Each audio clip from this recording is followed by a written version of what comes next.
Athenians, I have often suspected that a democracy is incapable of governing others, and when I see how you are changing your minds about Mytilene, I am convinced of it. Do you not see that to give way to feelings of compassion is a dangerous weakness, which will not make your allies love you any the more? You must face the truth. Your empire is in effect a dictatorship, exercised over subjects who do not like it. And you will not make them obey you by injuring your own interest in order to do them a favor. People always despise those who treat them well. And for many years we have treated Mytilene much too generously. There is nothing worse than to pass measures and then not to abide by them. Believe me, a city is better off with bad laws which remain fixed than with good laws that are constantly being altered. Your ancestors and you are to blame for this. By instituting and encouraging these competitive displays in the assembly. Any novelty in argument deceives you.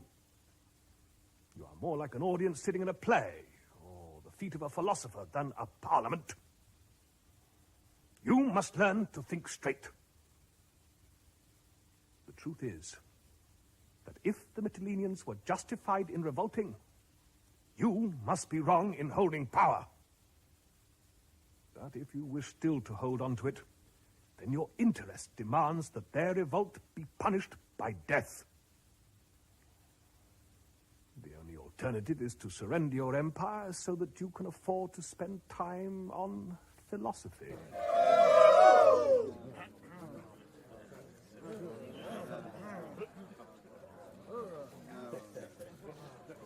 I cannot agree that it is a bad thing to reopen questions of importance. Haste is a sign of folly, and anger the mark of narrow and primitive minds. Knowing that he cannot make a good speech in a bad cause, Cleon is trying to frighten you by misrepresentation and noise. I am not so foolish as to try to sway you by pity or abstract principles, but let us look at his claim that the death penalty will deter other cities from revolt in future. In human societies, the death penalty has been laid down as a deterrent for many offenses, yet men are rarely deterred and will still take any risk to get what they want.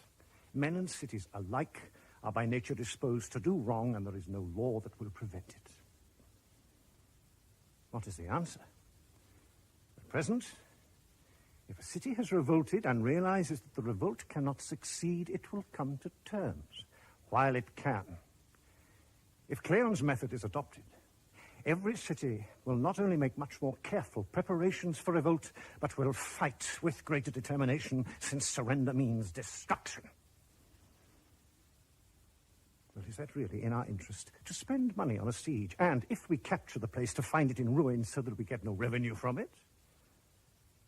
Surely the right way to handle our allies is not to punish them after they have revolted, but to take care of them before that point is reached. But if you still demand their punishment, let us at least punish as few as possible. Even if they were guilty, we should pretend that they were not, in order to keep on our side that section of Mytilenean opinion that still supports us. So may I support Cleon in one particular respect. By inviting you to think straight, I propose that we cancel our decision by a show of hands.